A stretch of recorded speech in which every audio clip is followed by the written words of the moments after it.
Halo kawan-kawan, kembali lagi di channel Logika Politik, channel yang membahas mengenai logika-logika untuk beberapa keadaan perpolitikan dan prediksi mengenai perpolitikan ke depannya. Tetap bersama saya di sini dan jangan lupa like, subscribe, dan share videonya jika kalian suka. Kali ini, saya akan mencoba membahas duo Agus yang berbeda dengan permasalahan yang berbeda juga pastinya. Agus yang pertama adalah Agus yang mohon maaf tidak bisa melihat dengan masalah donasinya, sedangkan Agus yang kedua adalah Agus yang gak punya tangan tapi bisa melakukan kriminal. Ya, duo Agus ini adalah sosok Agus yang bermasalah. Agus dengan mata yang cacat mendapatkan donasi dari netizen sebesar 1 miliar lebih. Awalnya donasi itu ditujukan untuk pengobatan matanya, tetapi kabarnya malah uang donasi itu dibagi-bagikan kepada keluarganya dan membuat para donatur jadi jengkel hingga akan menarik kembali donasi mereka. Denny Sumargo pun tak luput ikut terseret ke dalam masalah yang seharusnya dia gak usah ikut campur. Tapi malah dia dan Farhad Abbas menjadi berselisih yang akhirnya bisa didamaikan oleh Gus Ipul selaku Mensos. Nah, mungkin Mensos mempunyai itikat baik untuk mendamaikan dua orang yang sedang bersiteru dan sama-sama mempertahankan kebenaran mereka berdua. Tapi kok ya masih sempat gitu ya Mensos mengurusi hal-hal receh begitu. Tapi apapun itu masalahnya sudah selesai dan saat ini fokus netizen kembali kepada kehidupan Agus yang diberitakan bahwa dia sekarang tinggal di sebuah apartemen mahal di Jakarta Utara. Hal ini diungkapkan oleh Farhad Abbas langsung yang memang mendampingi Agus sebagai kuasa hukumnya sudah lama. Bahkan jika menurut TV One News, Agus sebelumnya meminta uang donasi lagi sebesar 5 juta sebelum dia tinggal di apartemen. Ya mungkin apartemen adalah tempat tinggal yang nyaman dan menyenangkan. Tapi kenapa harus apartemen mewah juga? Ya mungkin biar menjamin kenyamanan hidupnya Agus juga. Oke, tapi bagaimana dengan respon para netizen? Banyak netizen yang berkomentar nyinyir malah kepada Farhad Abbasnya. Walaupun Farhad Abbas sudah mengatakan mungkin hanya 1 bulan atau 2 bulan saja di apartemen itu untuk membuat dia tidak lebih sensitif dan lebih tenang saja. Ya apapun itu, semoga saja Agus bisa cepat disembuhkan biar masalahnya gak berlarut-larut dan gak habis-habisnya dan malah Agusnya gak sembuh-sembuh dan jadi bahan berita terus-terusan. Ada seorang netizen yang berkomentar begini. Dari @corekusuma 5643. Lebay nih Farhad.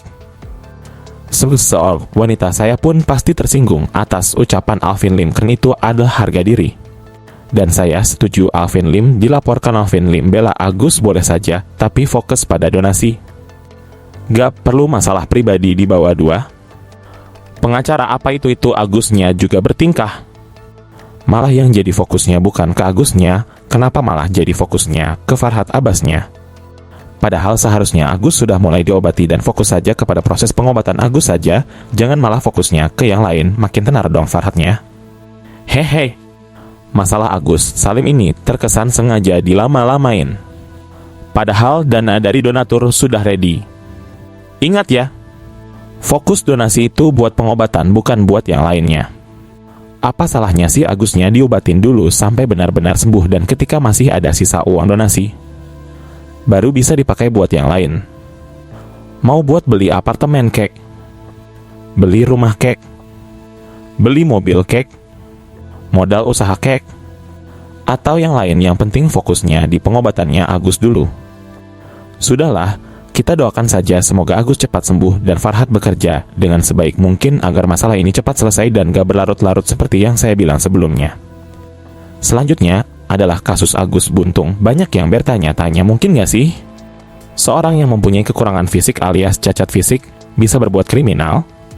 Ya jawabannya mungkin banget dong. Salah satu korban sudah pernah masuk ke podcast Om Deddy. Di sana Om Deddy menanyakan beberapa pertanyaan yang sangat kritis kepada pengacara korban. Di antaranya begini. Gimana caranya mahasiswa yang harusnya SDM-nya tidak rendah bisa dimanipulasi? Karena menurut saya, yang bisa dimanipulasi adalah orang-orang dengan SDM rendah. Om, sadar gak sih? Pertanyaan Om juga sedang memanipulasi orang yang sedang mendampingi korban saat itu dan korbannya juga loh. Selagi ada pertanyaan dan jawaban, siapapun bisa termanipulasi pastinya. Pertanyaan Om juga memanipulasi pemikiran orang yang sedang mendampingi korban di hadapan Om juga loh. Dia akan berpikir untuk menjawab pertanyaan Om dengan jawab yang pas tentunya. Salah jawab bisa fatal hasilnya. Yang mendampingi korban tentunya orang yang nggak rendah juga dong. Tapi ketika menjawab pertanyaan dari Om Deddy dengan jawaban yang gak sesuai, maka hasilnya juga akan terbalik-balik nantinya dan masalah akan menjadi semakin ribet. Makanya seharusnya alasan yang paling tepat untuk kasus ini bukan sekedar manipulasi belaka, tetapi ada pembohongan, ancaman, dan paksaan. Bahkan seharusnya rayuan pun tidak bisa dijadikan alasan untuk mengkasuskan seseorang. Jika itu ternyata bisa, wah, akan ada berapa banyak kasus yang disebabkan karena rayuan saja, atau manipulasi pemikiran melalui sebuah kata-kata saja. Nah ini seru ini, saya ingin bertanya kepada Om Deddy, setuju tidak kalau pertanyaan Om Deddy juga akan berpengaruh kepada jawaban yang akan disampaikan?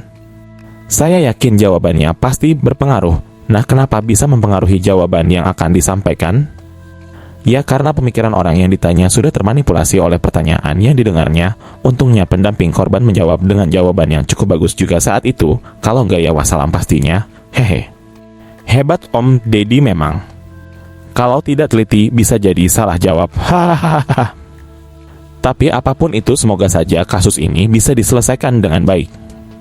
Yang salah ya tetap disalahkan dan yang benar ya harus dibenarkan.